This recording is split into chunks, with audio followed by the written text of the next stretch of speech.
evening, everybody. Welcome to our monthly Woman Crush Wednesday episode with tonight's guest, Charmel Gaulden, the newly appointed CEO of the Foundation for Louisiana. Hi, Charmel. Hi. How are you? Good. It is Wednesday. Wednesday is the day that my senior team gets together and we get to talk about what's happening in our lives and the work. And so I love Wednesdays. Well, tonight we're going to talk about what's happening in your life and the work. So we'll continue the theme of that conversation that you had with your team today. So you've recently been appointed CEO of the Women's Foundation of Louisiana, of Foundation for Louisiana, and you are following in the legacy of two beautifully masterful, authentic leaders from the South, Dr. Sharice West Scantleberry and the Flozell Daniels. So how does it feel to be following in the footsteps of such giants? I am excited. One of the things that really made me comfortable moving into this leadership role was the mentorship I received from Flozell. I joined the foundation in 2019 as the COO, and together we were able to build out an organization that allowed for this type of smooth transition.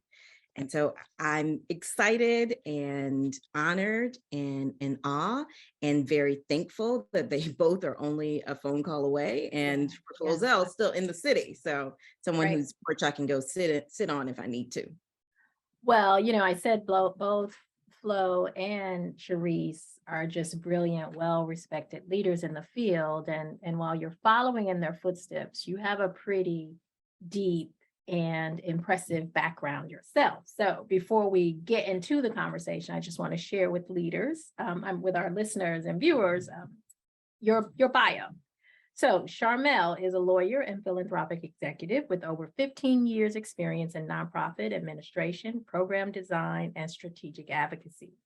She previously served as vice president of public safety, grants at Baptist Community Ministries, and chair of the Greater New Orleans Funders Network Criminal Justice Action Table, where a collection of 7 local and national funders work together to support equity and justice in the Greater New Orleans region. Charmel is known for her innovative grant making and thought leadership in reducing violence and accelerating criminal justice and legal reform, and for being a talented convener across sectors towards solving our most intransigent challenges. A licensed attorney in both Louisiana and Georgia, Charmel has practiced law in both state and federal courts.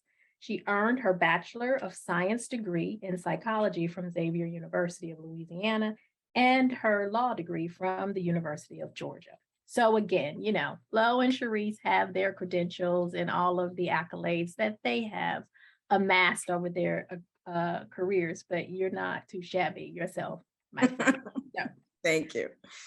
So with that, I want to jump into the conversation and again, just congratulate you on your recent appointment. And I was saying to you before the viewers joined that, there was an announcement that Flo was leaving and that you would be stepping in as the interim CEO. And then 7 minutes later, there was an announcement that you have been appointed CEO. So it's been about 2 weeks since the official appointment. How's it going for you so far? So far, so good. I'm still getting my bearings, but I'm really grateful to have an experienced senior team full of women, an experienced board to support me, and partners. I'm really fortunate in that there are a lot of folks who have been so willing to share their expertise and wisdom. And I'm starting to make my rounds. I'll tell you, when you first move into a leadership position, or at least for me, one of the first things I like to do is try to talk to sometimes my elders and sometimes folks who are my contemporaries, but have been in the seat that I've sat in. And I'm starting to be able to finally clear my schedule to do that work. That work gives me such hope and confidence, because it means I don't have to figure everything out on my own, Yeah. which is really important to me. And so you said your senior leadership team is all women. Mhm. Are there other people besides women at FFL? Now that Flozel's gone? We have one gender nonconforming individual on the team. Okay. We may have, we have some exciting hiring we're in the process of, so we will see what our team looks like, but it is a 98% woman-led team.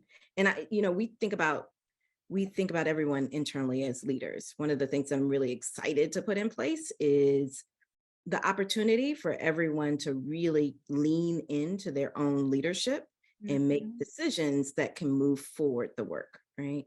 That's the value, I think, of having a senior team that's all women. We're used to collaborating. We work with consensus. It is a part of our natural practice, bringing everyone along.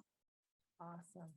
Awesome. So you've been at the foundation for several years now, coming in as the Chief Operating Officer. But you've also worked on the program side, as we discussed in your bio. You've been you were a consultant to FFL before you were on staff. How have those roles prepared you to be CEO? It's really important to be able to say you've been in the place that your staff has been. To lead programmatic work, to lead operational work, all means that I carry perspectives that aren't always seen in a senior leader. Sometimes people are coming kind of up one pathway. And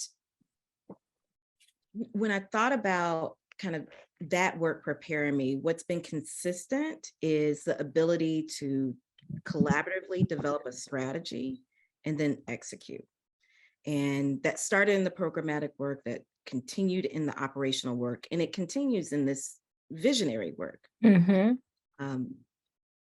don't always think about operations as strategy, but really when you're doing it at kind of the most value-centered way, it's really about letting folks lean into their genius and opportunities to do that over and over again. It's the same thing in your programmatic work, right? Like, so good grant making creates the opportunity for folks to do the work they need to do well and well resourced. And so I feel really privileged to have those experiences and to have worked in the field, to be coming from, running a very small nonprofit and then moving into philanthropy. I remember what it felt like not to know if I was going to make payroll. I remember what it felt like to really struggle with a big vision and not enough money, our staff, our time to execute all of it. And so I take all of those experiences with me. And I know my team does also. Like, they're folks who have been in the field. Philanthropy is not their first job. They may leave philanthropy and go back to the nonprofit world because we think those things are fluid. The boundaries are fluid. Yeah, I think one of the things that was revealed in the research that Dr. Jessica Barron led for Voice, Vision, Value, and the Centering Ourselves report talks about the importance of having BIPOC people on the operation side of philanthropic institutions for the very reasons you just sort of laid out, because many of us come from nonprofit community-based work. And so we understand the hoops, the hurdles, the shards of glass and barbed wire that many folks have to navigate through in order to sort of make it to the other side of a successful ask. And even building in more sort of equitable policies, practices, and ways of distributing resources often can be strategically woven in on the operation side, right? And so when the programmatic side and the ops side are sort of aligned in the sort of those ways that impact infrastructure, it really does accelerate the work. the work and not the sort of process of doing the work in ways that have proven meaningful to community partners, right? And so you've spent a lot of time, and I should say to the listeners and viewers, Voice, Vision, Value is a fiscally sponsored project housed at Foundation for Louisiana. And so I get to sort of experience the infrastructure, right, and the systems that are in place to support projects like mine and many others. And you spent a lot of time as chief of staff helping to put that infrastructure in place. And now you get to sort of reap the benefits of it, if you will. Yes, and so one of the things that when we started thinking about, and I was the first COO for the foundation, why this position was necessary and what I would lean into as COO, it was really about how we could have our operations match our values, right? So building systems and structures that match our values. And now as CEO, really being able to check in with folks, to ask those tough questions from a place of inquiry and not from a place of blame, and to build things that are more responsive to what people need. FFL exists to support folks in Louisiana, and so we have to be as responsive as possible. So that may mean our practices shift, we lean into transparency as much as it allows, so that information can flow freely and folks can do their work really effectively. I'm excited about what this next iteration looks like, because for us, and the part of the reason, Toya, I think our board moves so quickly, we see this time of transition as a time to dream with people and to really take time to listen to what people need to do their work effectively and what they need us to do specifically, instead of making an assumption about what we think they need. And that's something that's really exciting to all of us at the foundation. So as you, in talking about sort of this time of transition, over the course of, the 9 months of 2022, the field more broadly has seen a lot of transition. But there's been a lot of transition in New Orleans in the philanthropic sort of space. Takima and Christy were here earlier in the year talking about the transitions they were making. And since then, there have been many, many more. You are the latest. And so as you are now part of this new sort of community of women, Black women particularly, sort of stepping into leadership in a different kind of way in the sector as others have transitioned, right? Can you talk about what that sort of legacy of leadership means to you and how you are sort of situating yourself, right, as a new Black woman CEO in this new sort of network of women who are sort of taking the baton, if you will? Great question. One of the things that I find really fortunate for all of us working in New Orleans and in Louisiana, the folks who are passing the baton are still here, right? Yeah. So they're serving in different places at leadership. I think about the Women's Foundation Board, incredible leaders. I think about Lynetta Gilbert and the work that she is doing in the field. And so when I think about stepping into that leadership, I still lean on those experienced leaders. They're passing the baton, they didn't drop it, right? And so we're still holding on to it together. This new wave has a huge opportunity to open even more doors, right? So I think about the work that Lynetta did at Ganoff and why that matters in this moment. Things are evolving very quickly. I think about the work that Carmen did at Ganoff. There are conversations they can have that without her trailblazing would not be occurring in this moment.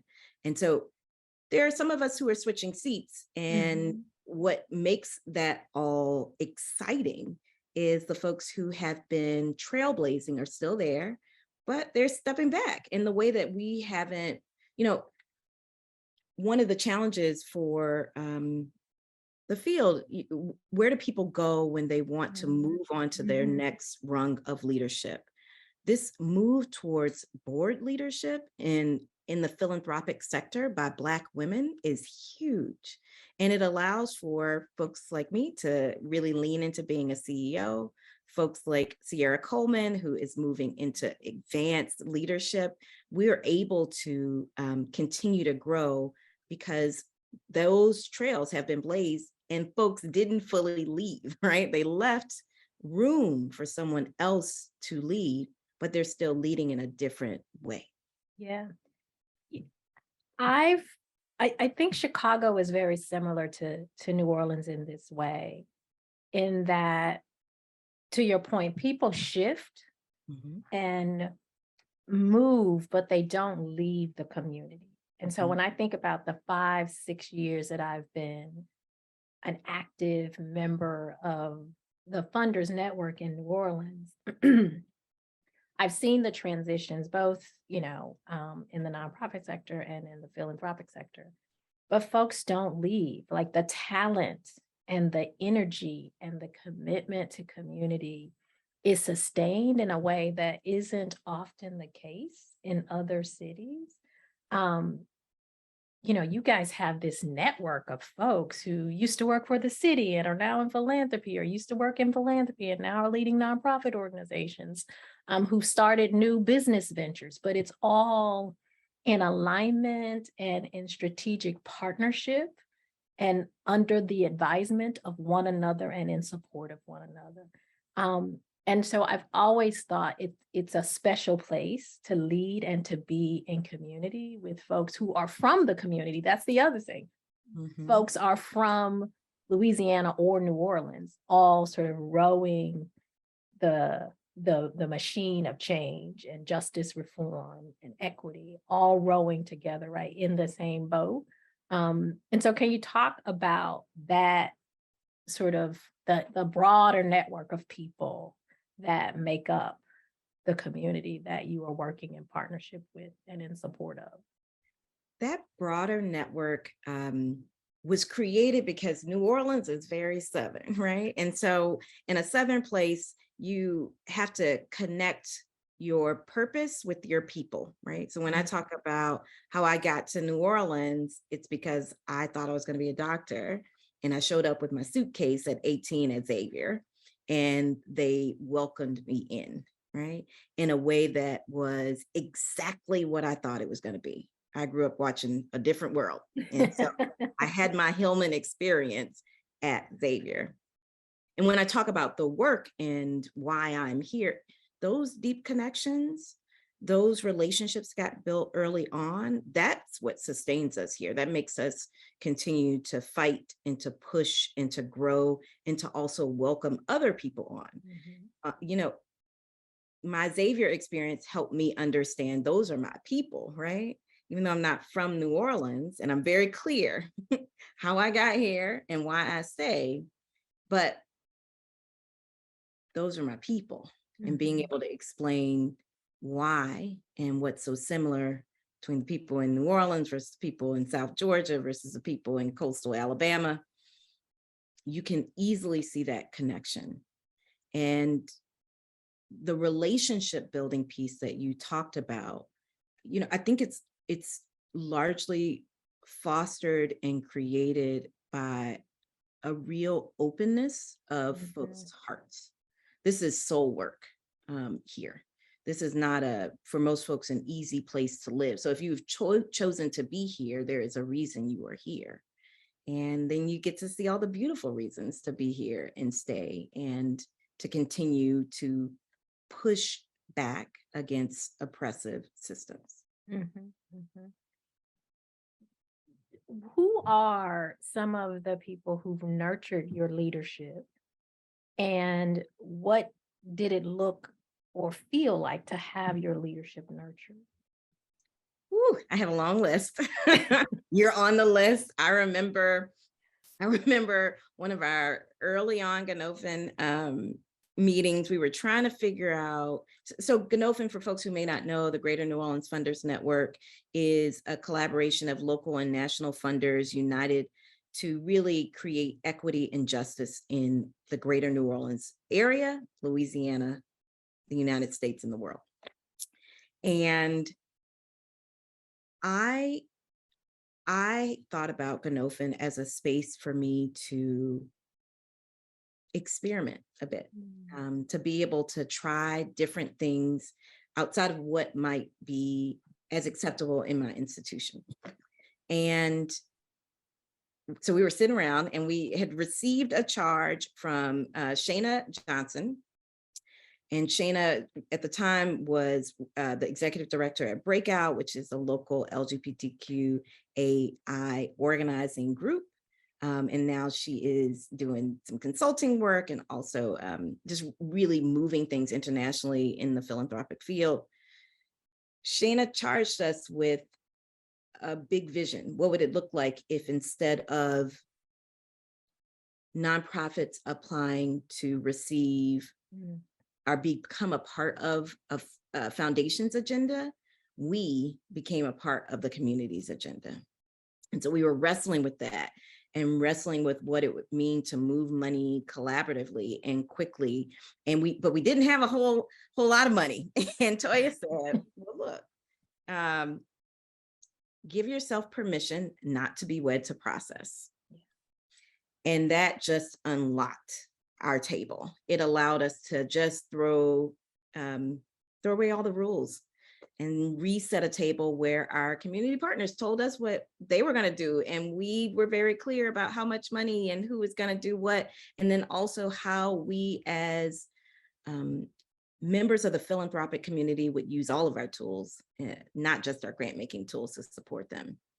That type of support was given by you and Takima Robinson and Christy Slater and Lynetta Gilbert. And the list is incredibly long. Yeah. And that's very different than what I experienced in other places in my career and what makes New Orleans so unique. It is just a deep bench of folks who will give you room to experiment. And if your experiment goes a little too far, as Christy Slater would say, tell you when your slip is showing. Yeah. And help you readjust.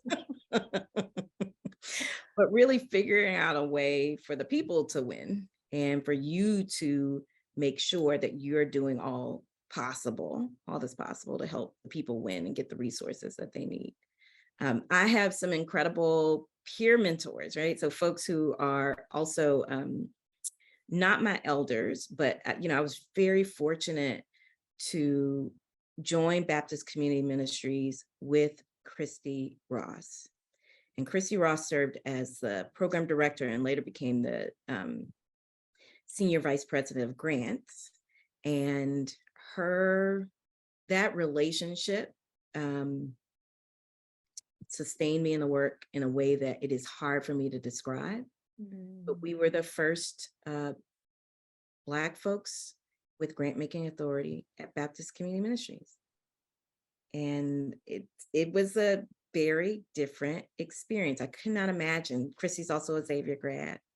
I can't imagine what that would have felt like to go in alone. It informs how I think about how our board grows and is more diverse, how our staff grows. To never send someone into a situation where they have to navigate what could be difficult waters alone. So I have a lot of folks, I know I left a lot of folks out, but one of the things I really value about the Ganofin space is the ability to continue to foster and build those relationships over and over again. Toy, I think you know this, but I went back I'm back at the criminal justice action table, back co-chairing a table, and I'm so excited by like who's there and what that means, and the resources we hope to be able to bring to community. So, and when you tell that story of being in the room and having the sort of blank slate to reimagine what it looks like to have community inform how we support and how we partner. I mean, that is the sort of foundational framework of the recently, released Greater New Orleans Funders Network strategic plan. Mhm. It really is centering community in a way that I think is not only cutting edge, but it is creating a new model of how philanthropic serving organizations broaden that very descriptor, right? Mhm. To be more inclusive of community-based partners and organizations in that place with us, advising us, and holding us accountable. Mhm. And so, the conversation in that room has just continued to evolve and expand and deepen to create a really amazing pathway forward for the network. And for you to now be in this sort of full circle moment where you're back at the criminal justice table at a moment when the criminal justice reform agenda in the region is, um, pretty impressive Yeah. with the new sheriff and with, a completely different landscape of players. Mhm.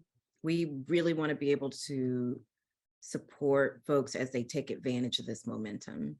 And, this piece about system change and particularly how you resource it is something that we talk a lot about internally at FFL, but also at the tables. And one of the things I really appreciate about Ganofin, it creates the opportunity for us each to fund the thing that we can fund really well, right? Mhm. So there are some folks at the table who cannot fund our organizing or litigation.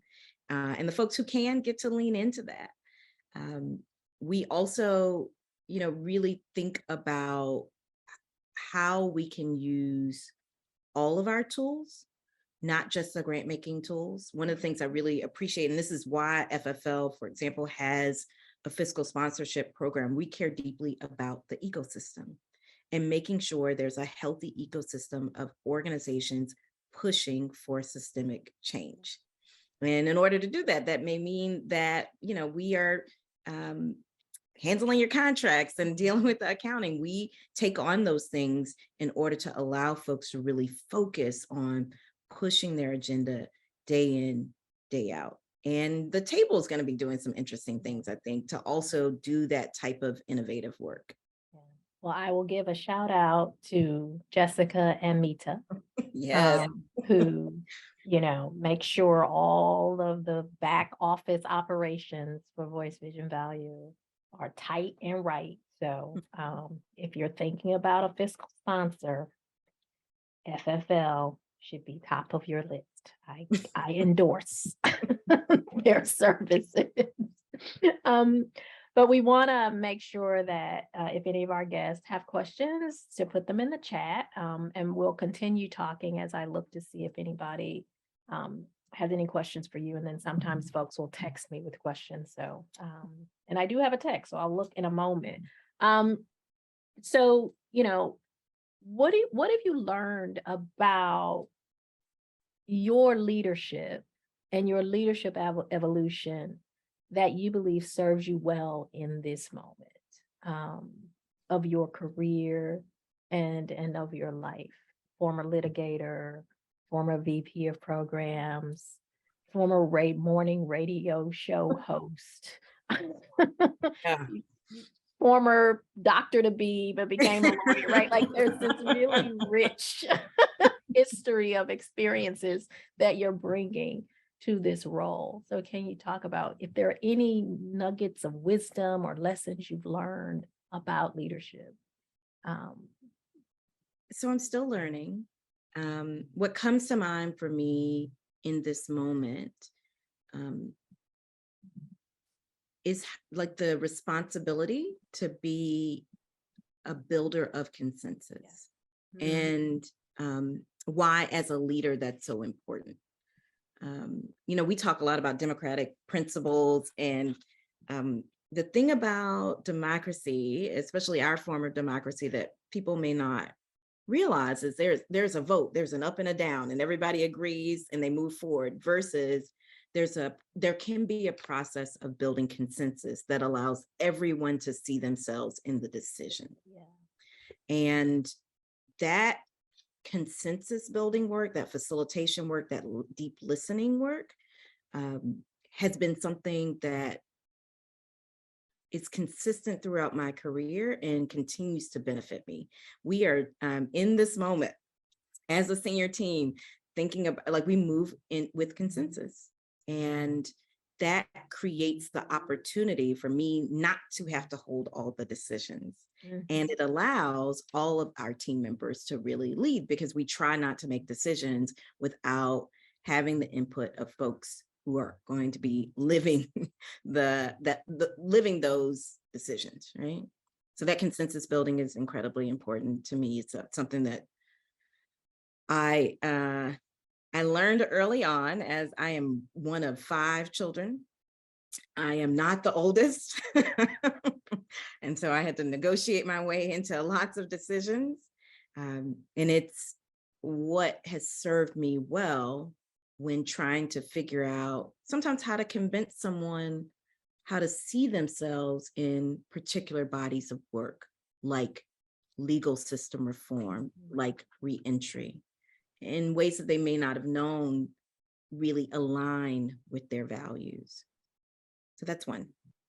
So, consensus building sounds lovely. And it's wonderful when it works. Yes.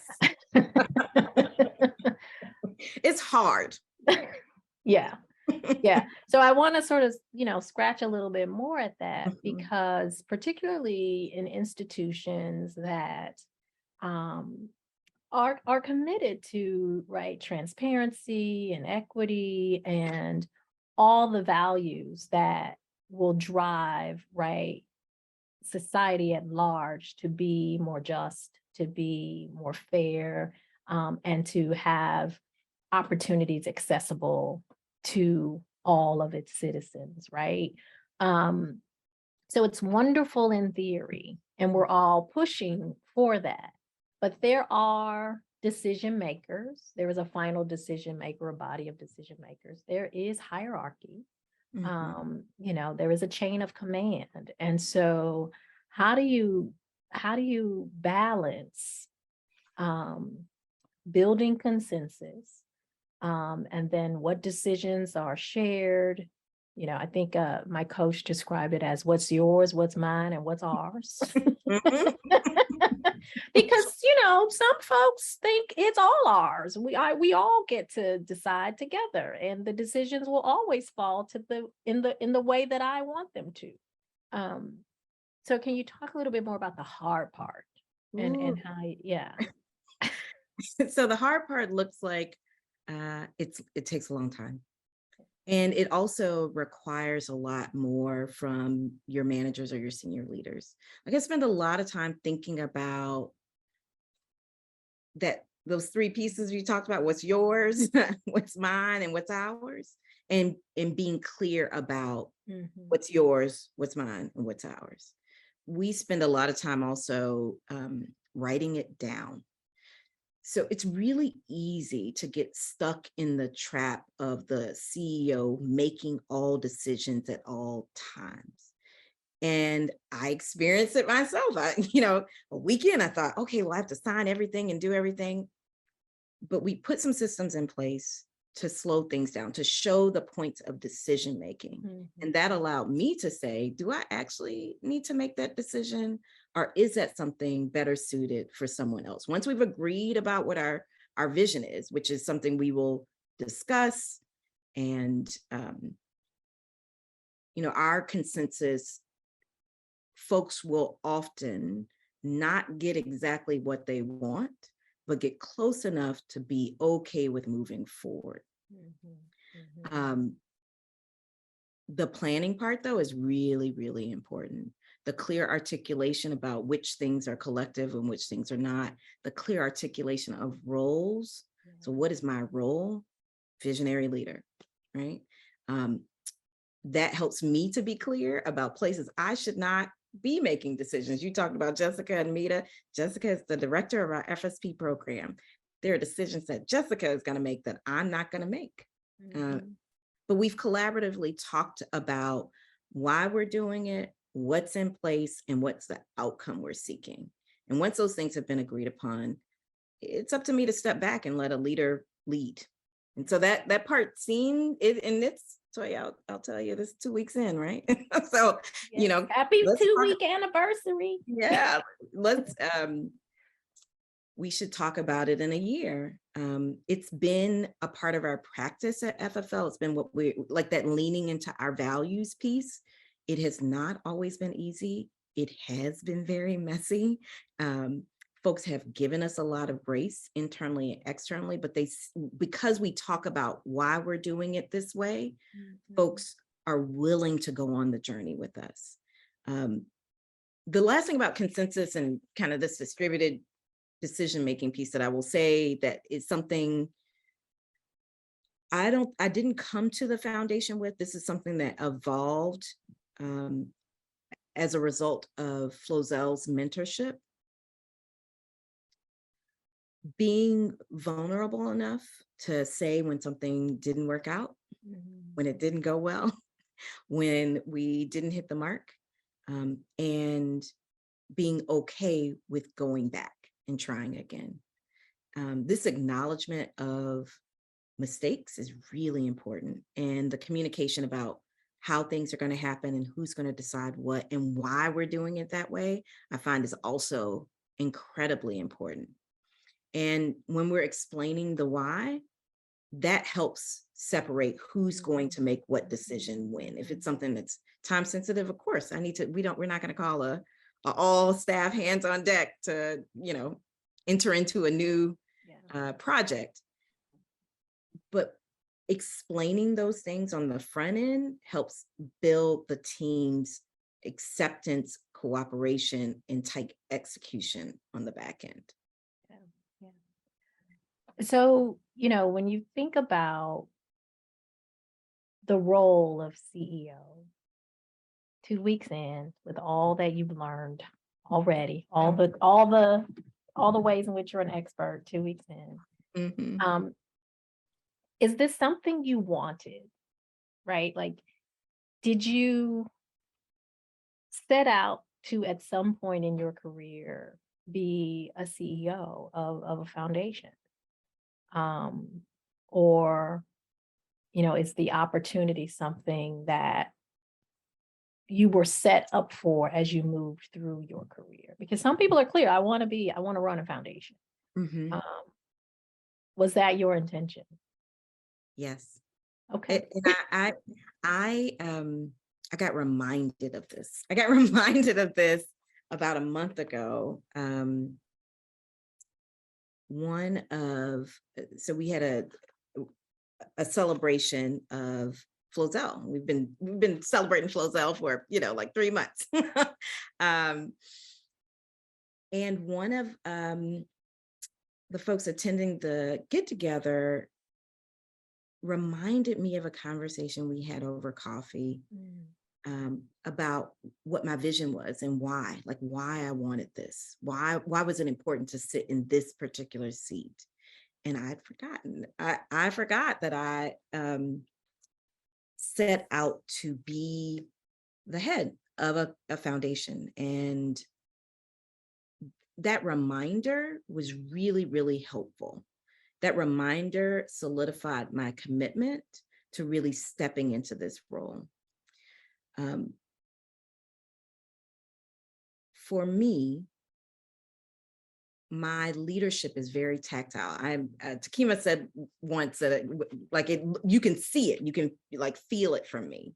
And being able to shape an organization committed to justice, committed to making sure people who typically are not included in decision-making get to decide, was something I set out to do pretty early on in my philanthropic career. Folks don't often talk about the ambition piece, Mhm, but mhm. I had it. I really wanted to do this. And I was so grateful when the opportunity to serve as COO came to be, because I could see, okay, I can learn a different set of skills, and this will help me in my journey.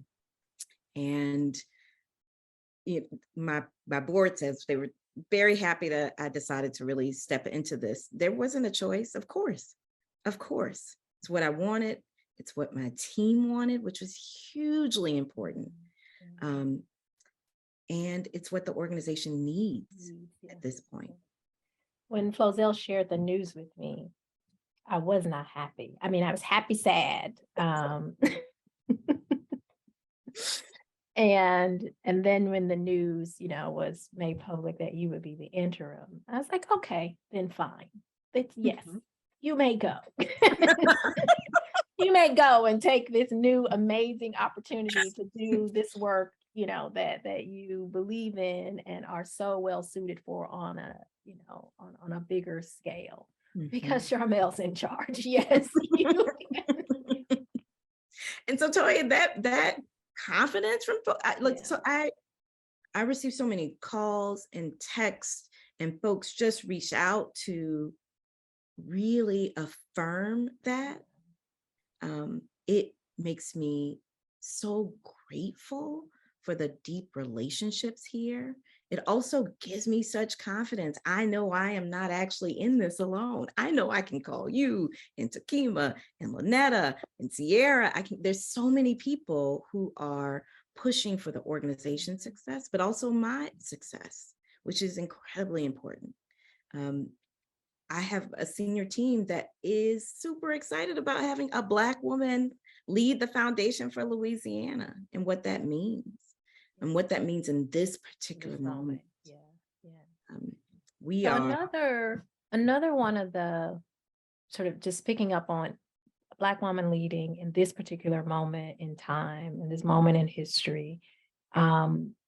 Another sort of opportunity that Dr. Jessica lifted up in her early research for Voice, Vision, Value was around what does it look like to get ready for Black women's leadership and to support Black women's leadership. And she's the next research that she's going to produce will sort of grapple with those questions in some concrete ways and document, the what Black women are telling us.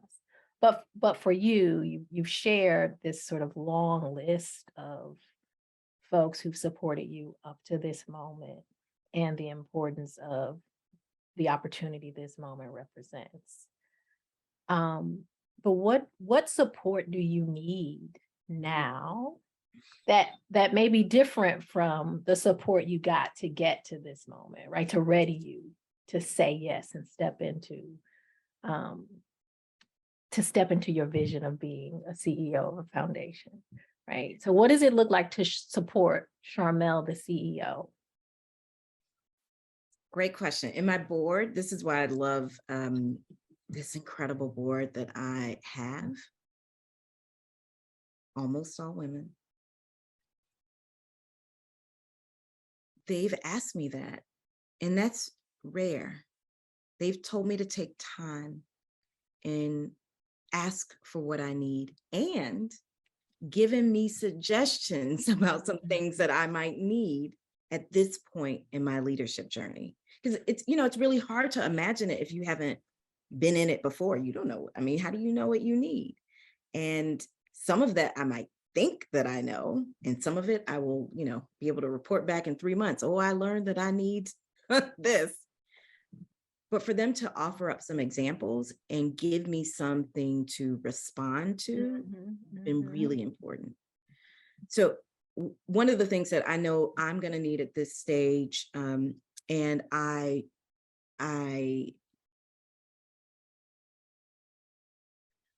you don't know what you did in inviting me to the AbbVie retreat. Because that opened up an entirely new network for me. And I felt so welcomed. I felt like these are my people and they see me. We went dancing, we ate, we learned about how to heal ourselves. We learned about how to deconstruct some of the lies we have been told about rest and wellness. And I didn't know I needed that, but you knew I needed that. Because And we all need it. We all need it. Yeah. and I will tell it incredible, incredible. And so things like that, right? So the networks expanding even more and creating safe spaces for us to have sometimes really tough conversations, but still be deeply in community with each other. I think at this stage, I'm going to need folks to continue to lovingly tell me if my slip is showing.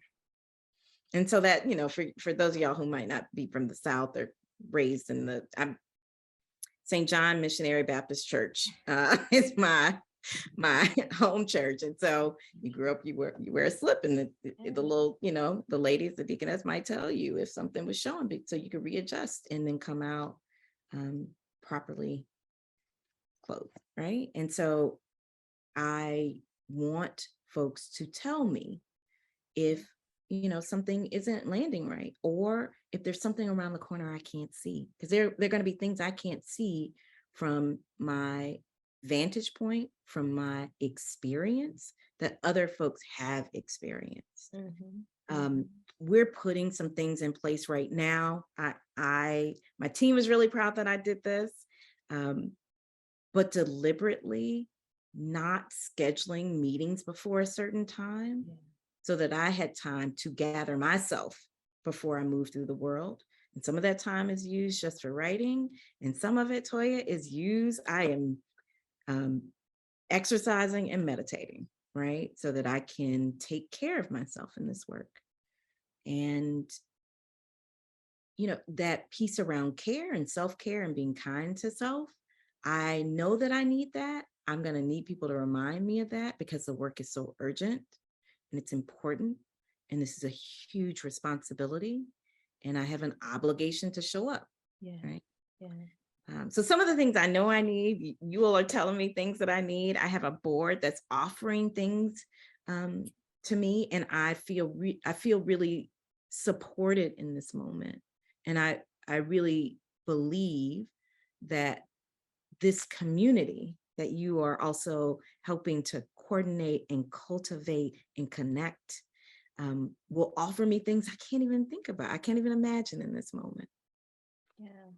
And I will have to say, and I've said this before, the idea of supporting women, Black women in particular, to have access to opportunities like a women's retreat. I learned that lesson from Lynetta Gilbert. A long, long, long time ago, when I was working at another foundation, there was an opportunity to be part of an experience through an APFI network. And I wasn't going to be able to participate if my organization had to pay for it. And this was when she was at Ford. And she sponsored a bunch of us to go and be part of this experience. And when I got to Casey Family Programs, it's something that my boss, Antoinette Malveaux, practices and encourages. But because I had had that experience, I was the recipient of that, generosity, strategic generosity, right? And so, fast forward 20 plus years later, to be having this conversation about that sort of way of supporting and nurturing one another is so critical, because we do need one another's help, getting in all kinds of spaces and places. And so that was a lesson and a seed planted with me a long, long, long time ago. And Lynetta's still planting seeds. She's still She's still telling us what to do. And we're listening. And we're listening all these years later, and she will tell you when your slip is showing, right? But women like Lynetta and Gladys and Antoinette, right, who for all kinds of reasons aren't CEOs of organizations, but clearly understand the power of their presence and how to mobilize resources from that position in which they sit in ways that are so brilliant and so impactful. And the wisdom that they spread across our community is profoundly, profoundly important. And so I just want you to know that, you know, I learned from the best and continue to learn from the best. So, you know, you've talked about rest and respite. And one of the things I'm trying to learn how to practice is to be able to distinguish, right, when I get to choose and when there's an obligation, right? And so can you talk about how you distinguish choice and obligation, or if there is, you know, some folks say, I don't do things I don't want to do. I'm not there yet. I had to readjust myself. No. So I do believe in choice, right? And even when I feel an obligation, I choose to accept it or not. With that in mind, it makes it kind of difficult, right? To think about when are you obliged and when are you choosing this? Because I think I'm choosing it all the time. And that belief allows me to say no or not right now. This piece around obligation and what we owe our communities and our families, I try and push back on it because we give everything. And it is expected that we give everything. Everybody else gets the, you know, hold something back. But Black women have to give it all and leave it all. And I reject that. I do. Now, that doesn't mean it's easy. I have to remind myself, sometimes I'm choosing certain things.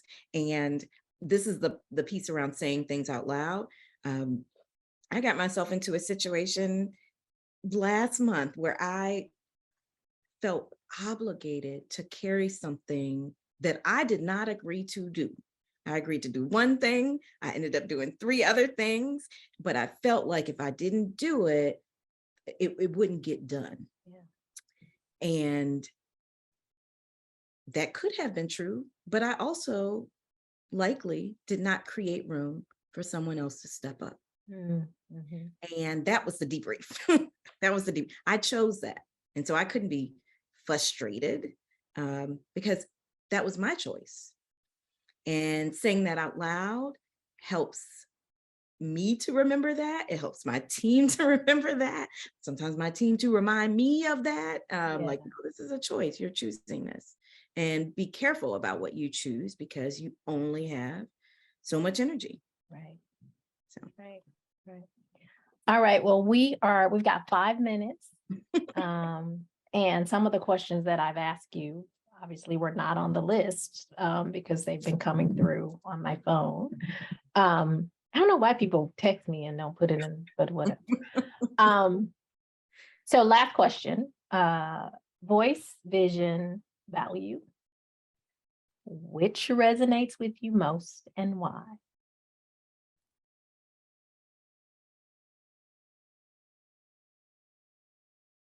Vision. In this particular moment, I see my work as being the holder of dreams and the work of the foundation to support the dreams of a community that allows Louisiana to really prosper and everyone to be a part of that prosperity. And creating structures, creating opportunities, creating a safe enough space for someone to really have the big dream about the future is my work as the CEO. And the work of the team is to take that vision that folks have really deposited in us and figure out how to resource it, figure out how to bring it to life. So right now, vision is sitting very heavily on me. If you'd asked me 3 months ago, it would have been value. Yeah. Would have been value. Yeah. But right now, the vision is leading. Well, I can't not ask this as a follow-up because Miss Lynetta would ask the question to all of us at some point or another, right? Is your vision big enough? So when you think about, the foundation under your leadership being the place that sort of holds the dream, what is your vision and is it big enough? Or is that your vision? And if so, is it big enough? Such a hard question. I don't know if it's big enough. And in this moment, what I'm setting out to do is allow us to dream a collective dream. When you're doing system work, it's very easy to say what is unjust. It's hard to articulate what justice looks like. And I want us to be the place where people can dream about justice. They can really say it, they can see it, they can taste it, they can feel it. And for us to hold those dreams and figure out how to make those dreams real. I don't know if that's big enough, but I know it's what we need in this moment. Absolutely. And so we'll see. The community may push me to have a different dream. Yeah. And it's my job to listen and to respond. Yeah. Well, I so appreciate you taking the time to have this conversation and to be so vulnerable in the sharing of your story and your dreams and your ideas and your leadership evolution, because I think it is so important that we have access to one another's stories in a way that helps inform and connect with the ways in which we are challenged, the ways in which we are motivated, the ways in which we struggle and need encouragement, and the ways in which we need support. And not a lot of leaders are comfortable talking about those things in public, right? And so it doesn't always give folks who are aspiring or dreaming or sort of trying to figure it out a place to see that nobody has all the answers and everybody needs support, and everybody is striving towards something that they don't necessarily know how it's gonna come to fruition, right? So for you to say, I did want this, I forgot I wanted it, and I was reminded that I said I wanted it, but even just saying it out loud and putting it out into the universe so that the universe could respond to a made-up mind. And so thank you. Thank you. This is a wonderful space. I appreciate you. When I first heard what you were dreaming, I thought, oh my goodness, this is what we need. This is what and it just, Toya, it just keeps getting better. That is really hard to do. like that, it just gets deeper and better and creates more space and more wholeness for people. I thank you for that. And I hope you receive it because it is incredible. Yeah. And I thank you for saying that. Flozell and I, he would joke when I came to you and said, I have this idea and I need a home for it. And Flo was like, I just took Flo, Charmel told me we was doing this. And I was like, okay.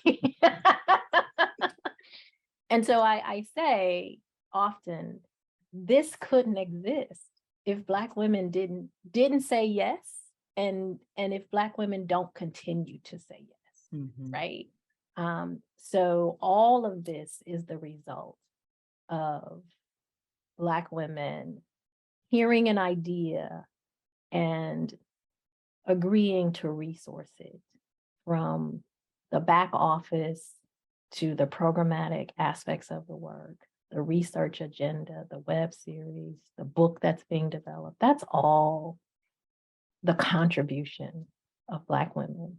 So it is a thank you. I receive your thank you, but I say thank you back, because so many of you said yes when it was just a dream and an idea, and it gets deeper because Black women continue to say yes.